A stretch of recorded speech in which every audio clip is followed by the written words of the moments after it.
what I like about this one is how quick he is with getting to the second level. So he's right in the middle there. And he does a really nice job of kind of slowing down the man that's lined up on top of him and getting up to that linebacker. Oh, that is nice. That's a really nice play. You can see how that opens up that lane for the running back once he cuts upfield.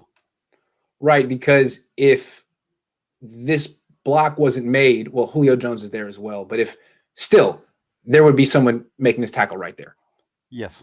Yep. They'd be able to get over there and fill the hole, and they're not able to. Right. So this is a tough block. It's a really well-executed block to get up to the second level. I see that. That's really good. Yeah. And this is the kind of stuff that Kyle looks for. Run blocking really ahead of pass protection. Yeah, and Mack's extremely athletic. All these guys are in the middle of the Falcons' offensive line, and you can really see it here, just the explosion to get up the field. That's a good play. Yeah. Okay, what's the next one? Another real quick note, real quick here, and this is more of a personal one. This was actually one of the craziest Super Bowls that I watched because the guy right there, number 67, the left guard, I actually coached against him when he was at San Lorenzo Valley High School in Felton. Andrew, wow. Yeah, so I forgot all about it until we were watching the game, and I was like, hey, I coached against that guy. I didn't realize he was going to be in the Super Bowl when I was game planning against him. Interesting. Yeah, but that's cool. Anyway, yeah, so okay, let's jump on to 12:55. Okay. So a lot of run blocking here, and of course, a little bit of pass pro too. Sure. All right, next play, basically. Here we go. All right. Yeah, so this is going to be a zone, and it's going to be going to the left again. And what I like about here is the fact that man's offset, so he's got to be able to reach over to him. And that's really hard. Yeah, this is actually subtle, but it's actually really hard. Kyle talked about it. He calls it the ability to reach a shaded nose. Yep. And he's got to be able to try to get his head across that guy's face. It's really hard. And it is, especially because that guy is going to be stepping up outside when he sees the movement. But as you watch here, he's able to pull that off. You see everything's going. It's amazing. Boom. Gives his head across. Yep. And then just keeps running down the line of scrimmage. The guy's going to eventually I think he's going to get in on the tackle because of that little block right there. Yep. Allows him to bubble. Forces him to bubble. But that's a really good job by the center right there. It is. I mean, just by alignment, if I were to tell you beforehand, like, there's no way he should be able to do this. All he kind of has to do is come forward.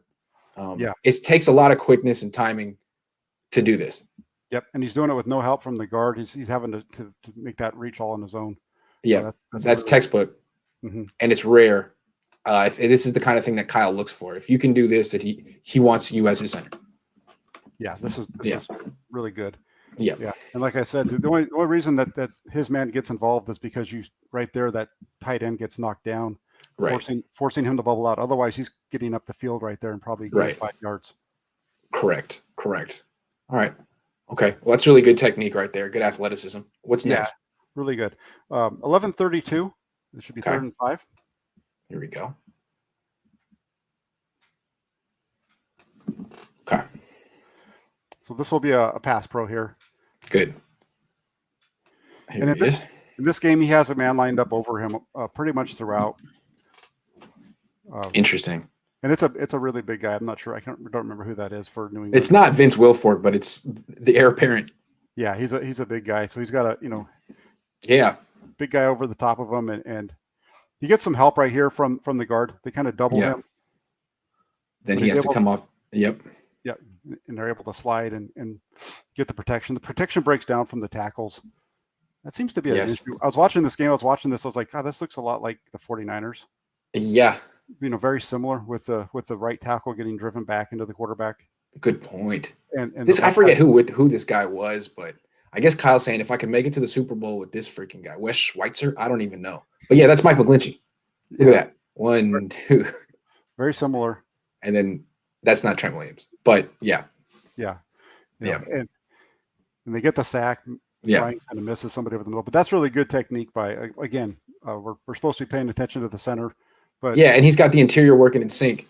Yeah, and they're solid up the middle, and if you can be solid up the middle, that's great. If you have a quarterback that will step up into the pocket. Yeah, absolutely. Which I'm not sure the Niners do, but that's the story for another day. Okay. Yes. All right, what's the next one? Let's jump to 5:08. Okay. We're still in the first quarter. Okay, here we go. Tevin Coleman run back when he was good. Yes. Okay. I believe this is going to be a run to the right. Yeah, I think so. Tevin Coleman. Yeah. And once again, what I liked here was his ability to get up again. He's going to turn the nose. His job is really to try to, as you watch this, he's turning and he's getting his eyes on that linebacker. So he's looking for the linebacker the whole way. The linebacker doesn't come, so he just stays with his block. That's great. That's really well executed. I see. Yeah. And look at so he can do all these different blocks like perfectly. Yeah. It's really good. Yeah. He's shown the ability. Yeah. Yeah. I mean, just watching a few clips of him execute run plays, it's like, yeah, wow. This guy's that's terrific. Yeah, because you can see him like there. He's holding that gap for Levitri to get there, and then he's looking upfield for that linebacker. And the linebacker gets caught by the motion going the other way, and that's why he sets his feet. And that's really what opens the lane. You got right. Like if the linebacker had done his job or not, had just like followed the ball correctly, Mack would have been in position to make 2 blocks in this play. Correct. He would have been up to the next couple yard lineup and that's good. Caught off. Yeah, I can see why Kyle Shanahan likes him so much. I mean, look how good he did in his offense just 4 years ago. Yep. I mean, you can see it. Yeah, absolutely. It's great. Yeah. Okay. Let's jump to I think it might be the next play, 425. Okay.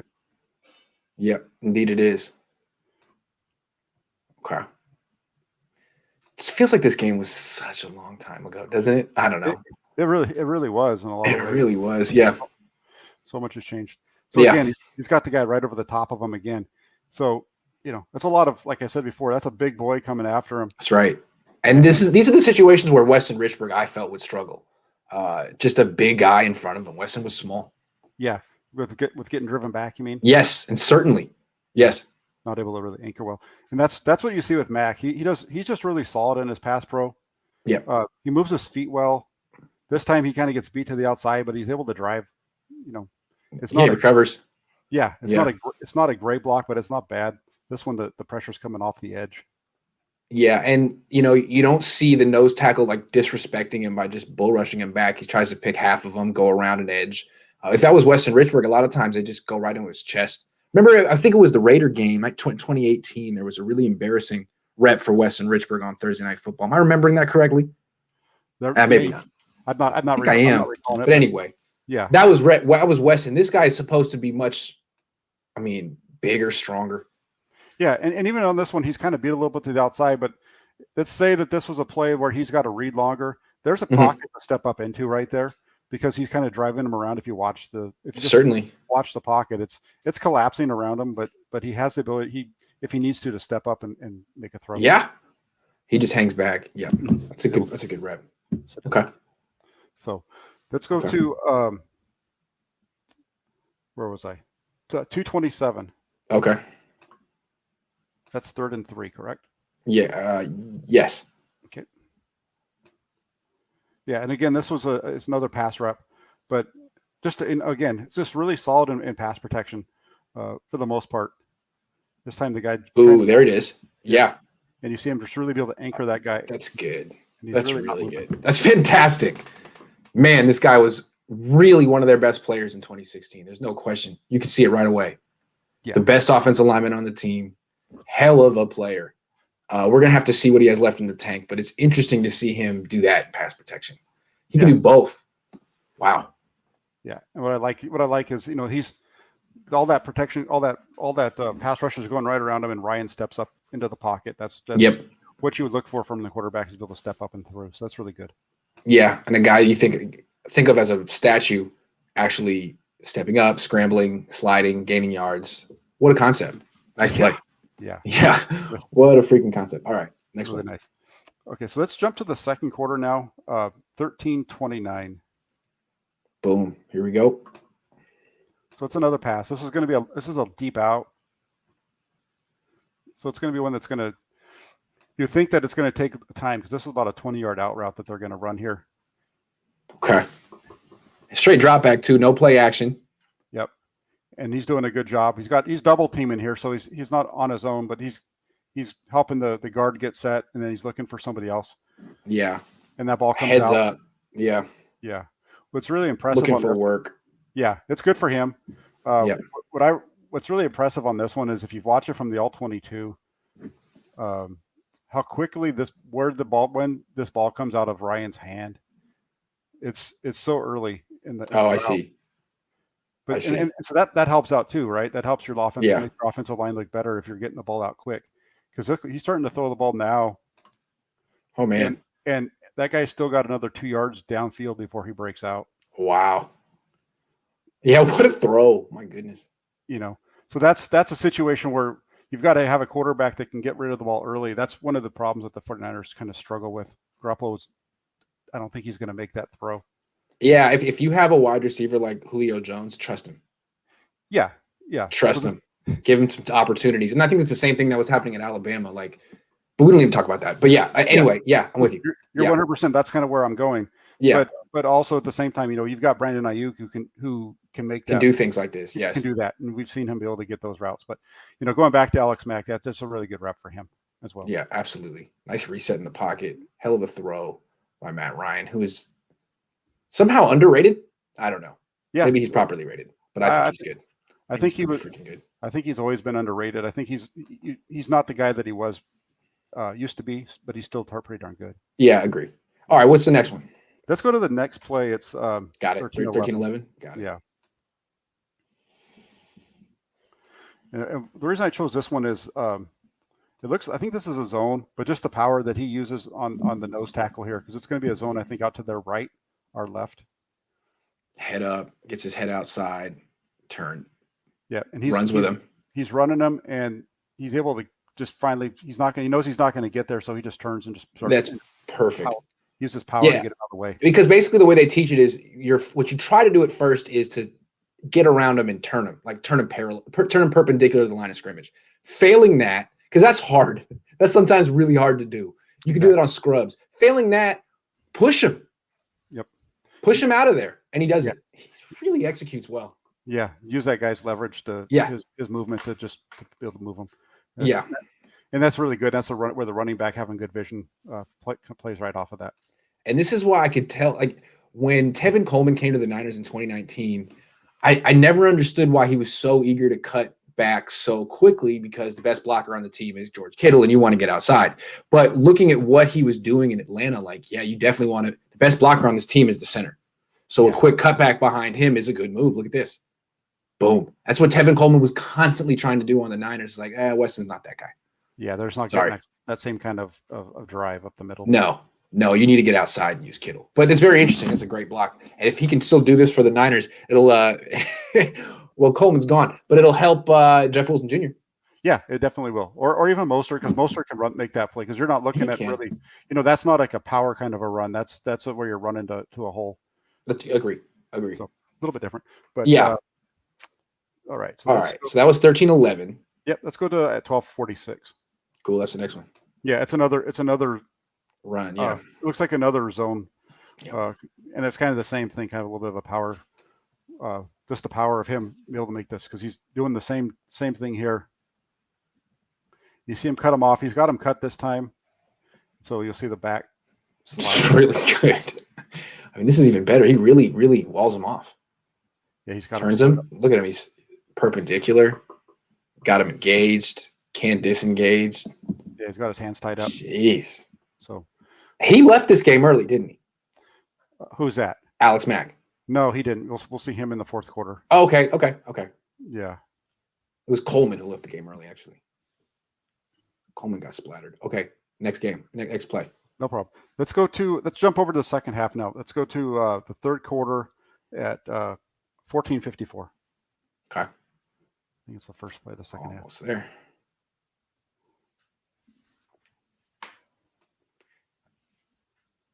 Boom. Here we go. Oh, I remember this play well. This is when the whole Super Bowl changed. All right. Well, not on this one, but I think we're 14:54. This is the third quarter, though. So they're running on this one. It was more of this was a run where he's the reason I picked this one out is it's a run. He's got the zone. He's got this guy 2 yards down the field before he gets caught up in the wash by the other guys not being able to move. But again, it's his power, his ability to move guys that I like. Absolutely, yeah. Some, and yeah, his block is good. It's just everything else. Well, he gets tripped up a little bit, but he moves his guy back. Yeah, he's doing his job. 70's getting stood up, so 70's Yeah. not getting any push, so he trips over the man that he's blocking. And they're now trying to kick out this guy because New England made the halftime adjustment to set the edge. They're going wide here. They got the bare front. This is what gave the Niners trouble against Miami week, whatever that was, and Gotcha. Yep. Lost 3, and then they never could run the ball in the second half. But that's another story. Okay, I see. Now I see what you're pointing out about this was just a momentum shifter, in my opinion. Yes, as far as the game changing. Totally. Yes, absolutely. But it's interesting to see Mack do his job on this play. It was more this guy whiffed, this guy got stood up, those two guys at the point of attack. Yep, interesting. Yeah, because I think it was 28-3 at halftime, correct? I believe it was. Yeah. Yes. Yeah. So yes, and you come out, you want to run the ball, and all of a sudden -3. Uh-oh. Yeah. So and they never really figured it out on the ground after this, I believe. Yeah. Okay, let's keep going. Let's jump over to the fourth quarter now, kind of like what you just were talking about. Yes. Let's kind of shift gears a little bit away from Mack. Mack's going to be a part of this as well. Yeah, we're going to come back to Mack, but we want to finish this game up because it applies to Kyle. So what are we looking at here? Yeah, so let's jump to 8:31 of the fourth quarter. Yeah. Just because you're watching Alex Mack, and then you're like, wait, we just have to talk about this real quick. Yeah. Wait a second. This is something we've all. Oh, Jack, did I lose you? Oh man, the 49ers shut down Jack's internet service just right when it was Kyle. We were about to do the Super Bowl, and where Kyle messed up. Boom, that's what happens. I'm gonna wait for Jack on this one because Jack's got to take us through this. Oh man, hold on. Come back. I'll give a little summary of what we've seen so far from Alex Mack. He was great in 2016. Wow. I never watched Falcons film like that, but he was definitely one of their best players on the offense in 2016. Now, that was 4.5 years ago. This game in particular was 4 years ago. His grades the last few years have been getting worse and worse progressively. So we're going to have to see what he's got left in the tank, but it's interesting to see what Kyle Shanahan's offense can be, what his run game can do with a prime Alex Mack in the lineup. It can be really, really good. It can make a guy like Devontae Freeman or a guy like Tevin Coleman look great. Flacco to Philly? Oh, man. This is such good news. Okay, here's what I interpret happening. The 49ers were interested in Flacco. They might have maybe thought about offering him a 2-year deal. All of us said, don't you dare sign Joe Flacco. The 49ers base their decisions on what we want. They're constantly looking at our Twitters, deciding what to do, and they're like, uh-oh, they don't want him. So they decreased their offer probably to like vet him in. And then Joe Flacco was like, man, I'm from the East Coast. I don't know anyone on the West Coast.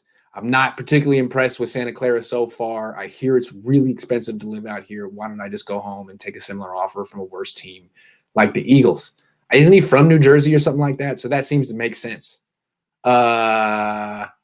Geez, the Niners really missed out. So who's the Niners' backup quarterback going to be? Josh Johnson? Josh Rosen? Someone named Josh. I like that.